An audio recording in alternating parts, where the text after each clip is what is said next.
Hey guys, Mike here with EBR, and this is the Mokwheel Obsidian ST. It's a fat tire adventure bike that has a 1,000-watt motor, full suspension, promises up to 80 miles of range, and can even be charged off-grid using solar panels, and has its own 1,000-watt inverter. So stick around and let's take a deep dive into the specs and performance of the Mokwheel Obsidian ST.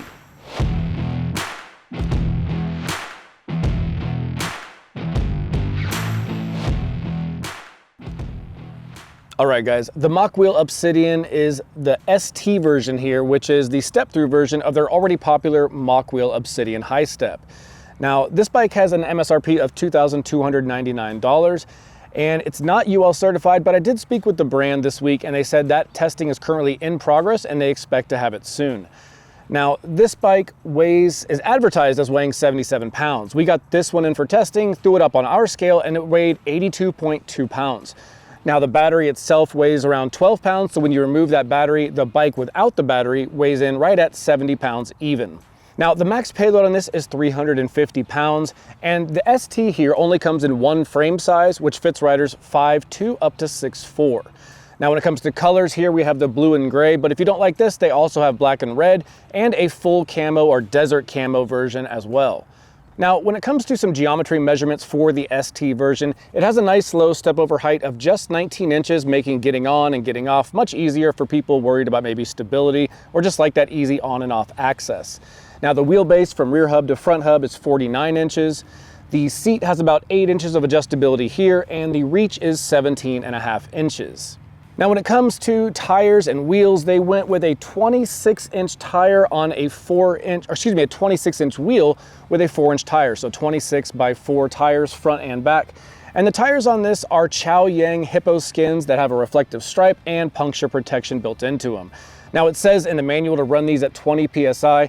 Just in disclosure, I've been running about 17 PSI because I did take it out on a lot of our off-road back roads here in Utah, and having that lower PSI by just a bit did help increase traction and just comfort when you're riding off-road. But just know that the owner's manual does say 20 PSI for this. Now, when it comes to fenders, they do include front and rear fenders, and I do like that they're composite, so they're not metal, they're not going to bend or rattle as much. Composite or plastic fenders just take a better beating than metal ones do, and they generally make less noise, and I found that to be the case with these as well.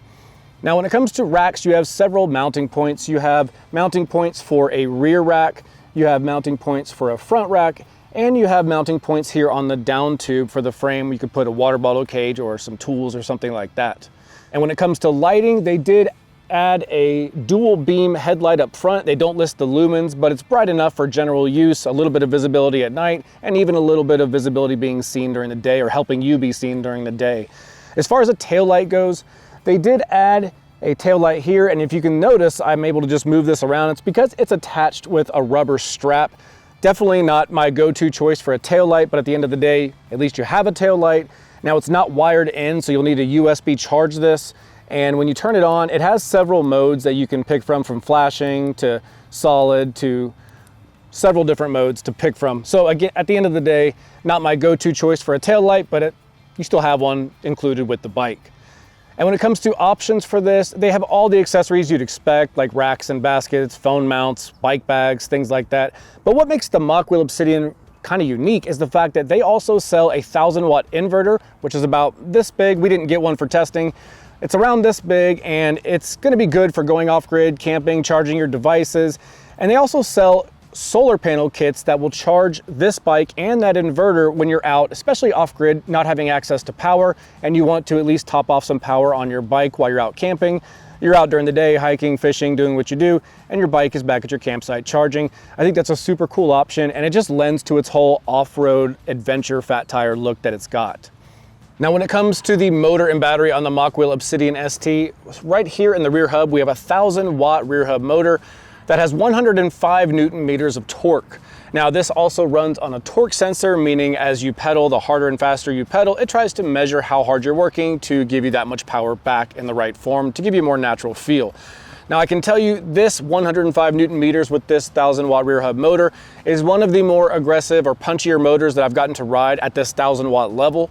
I can say though, if you're not someone who likes a punchy motor, one cool feature on this bike, and we'll get more into it with the display section, is you can dial back or increase the sensitivity and kind of punchiness of this motor.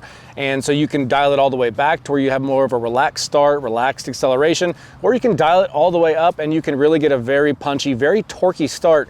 And when I was playing with this, I did put it in the highest setting, and I'm 180 pounds sitting on the saddle. I hit the throttle and the front tire came up off the ground. So you've got plenty of power to work with on this bike should you want it. And if that's not your thing, dial it back and ride it more casually. It can kind of accommodate both. Now, when it comes to the battery on this bike, let's go ahead and take a look at that. It does have a key for removing it. You kind of just pop that in here on the side. There's a lever to fully release it, and you can drop it out. Now, this battery is 48 volts and 19.6 amp hours for 940 watt hours total. And also you can charge this battery while it's off the bike. Now, the battery itself and the bike itself have a 2-year warranty, but when you buy the bike, you do have the option to extend 1, 2, or 3 years, and they use a third-party warranty extension service, but the 2 years is through the manufacturer, and that covers this battery as well.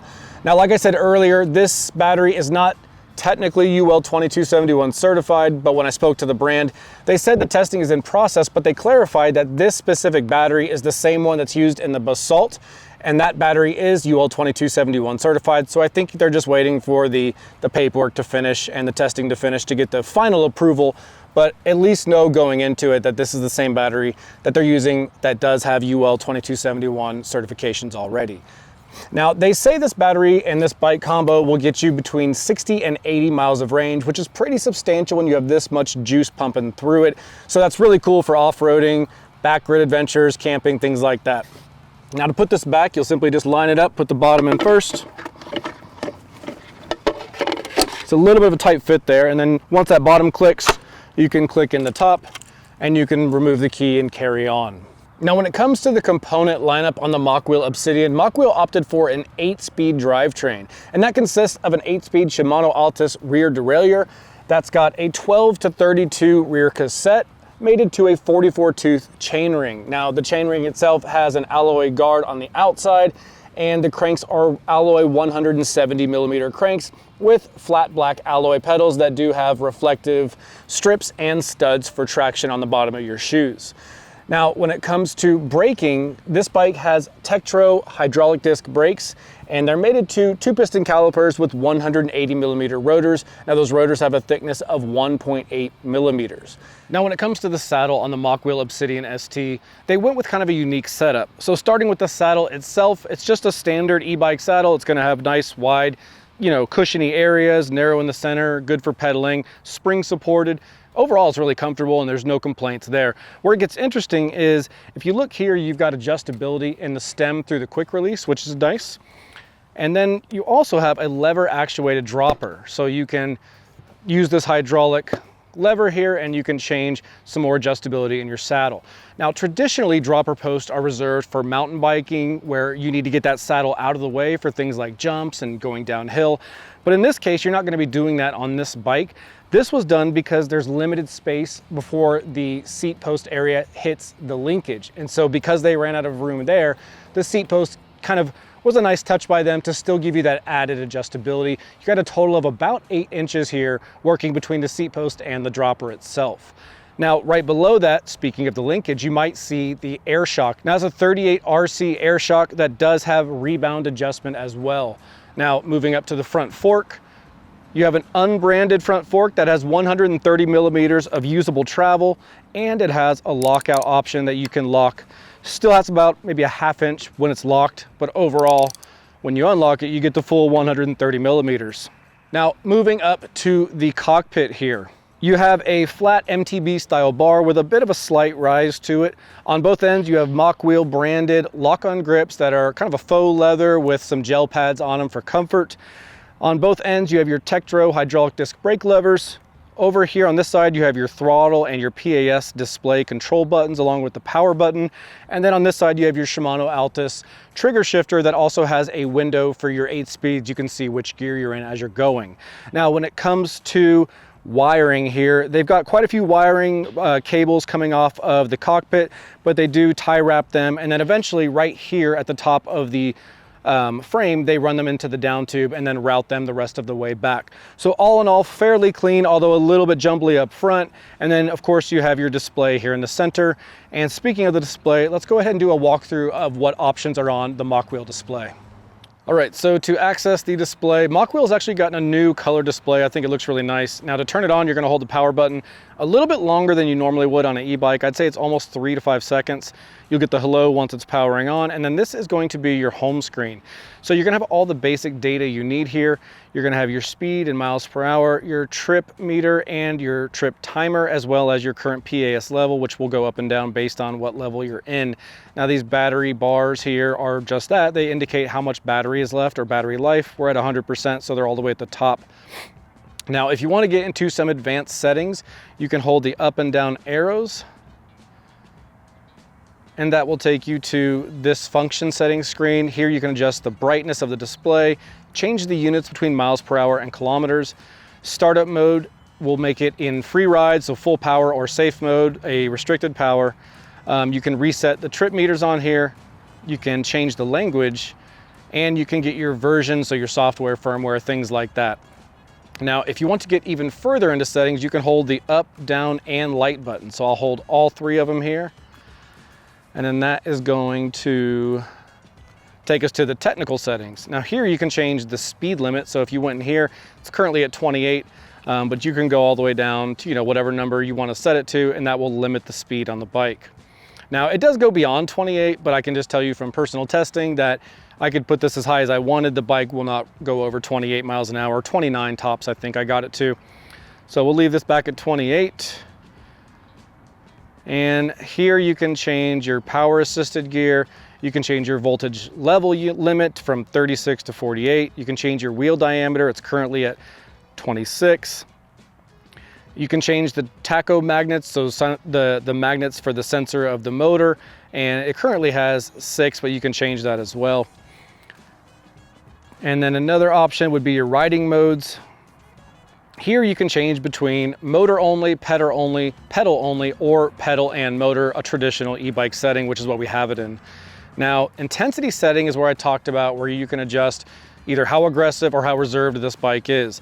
So if you go into here, it's basically a numerical setting. So right now I've got it in 3, but it goes all the way up to 5. 5 is where I got the most power, the punchiest throttle, and even got that little wheelie off the start. I leave it in 3 as kind of middle of the road, but you can go down to 1 and you can be just as mild as you need to be for your comfort level. Or if your kids or somebody, friends and family riding it, this might be a good place to dial it back. And then here you can factory reset the display. And then to get out of this, you just simply hit the light button and that takes you back to the home screen. And that really wraps up the display for the Mokwheel. And there is no app for it, but everything you need, as you saw, you can basically control through this color display. All right, guys, out here on the Mokwheel Obsidian ST. And when you ride this bike, the riding position is pretty much upright. I'm not completely sitting upright like a cruiser, but I barely lean forward, and because of the short reach here, my hands fall into the grips pretty quickly, and it gives me a mostly upright riding position. Now, when it comes to comfort, you got a lot going on here. You've got a step-through frame, which, like I said earlier, oftentimes leads to kind of some flex in the frame, but this one's pretty stiff and largely due to this linkage suspension down here and the extra frame material around it. The front suspension fork has that 130 millimeters of travel and a lockout. And then we have the rear air shock, and then those big 26 by 4 inch CST knobby tires, which frankly, the motor makes a little noise, but the tires make just as much. So it's kind of a toss up between the tires and the motor, which is louder, but neither is super loud. You can just definitely hear them both. So we're cruising about 15 miles an hour. Let me speed up just a bit. Check out these brakes. So the brakes are Tektros, hydraulic disc brakes, 180 millimeter rotors. Let's give them a stop from about 20.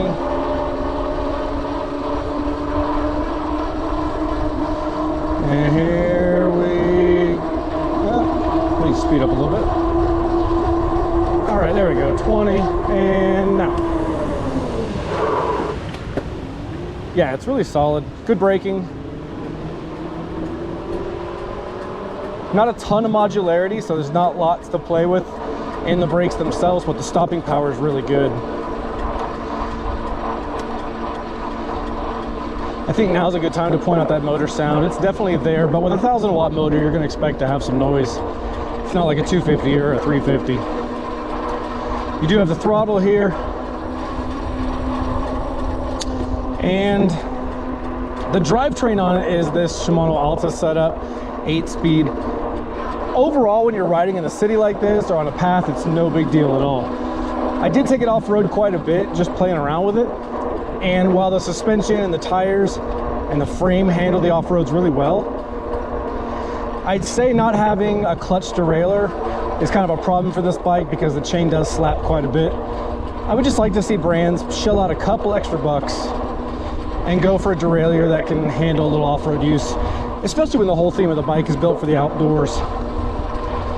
But it doesn't detract from the ride, it doesn't really ruin the riding experience. It's just something that a lot of extra chain slap just starts to get kind of annoying when you're riding around, but it's still able to change gears and handle it fine. The bike's really good for getting around town. I mean, it's super easy just to get around bumps, cracks, sidewalks, curbs, nothing really gets in its way. And then it's always got the ability to just go into the backcountry and kind of explore a little bit. So it's a little bit of a do-it-all, kind of a beefy all-terrain bike. There's a little motor noise, there's a little chain slap, but other than that, it rides really well, and I kind of like this full suspension setup. You can actually feel it when you stand up on the pedals really well. But all in all, let's go back and talk to Ben and get his thoughts. All right, guys, we are back with Ben, and he's going to give his thoughts on the Mokwheel Obsidian ST. Ben's been working on bikes for many years and has a lot of good insights into some of the components and the designs of these bikes. Real quick, before he jumps into it, I just wanted to say thank you to Feedback Sports for sponsoring the channel and providing us with this Pro HD aluminum rack. I really love the rack. I know you guys have heard me say that before, but don't just take my word for it. Ben, this is actually his personal rack, not this one, but he owned this before he even started working here. Why did you choose this rack? That's a great question, Mike. I love this HD stand. I've used Feedback Sports, their Pro stand, for years, probably as many as 6 years before I found out this HD rack that I ordered, stand rather, 2 years ago.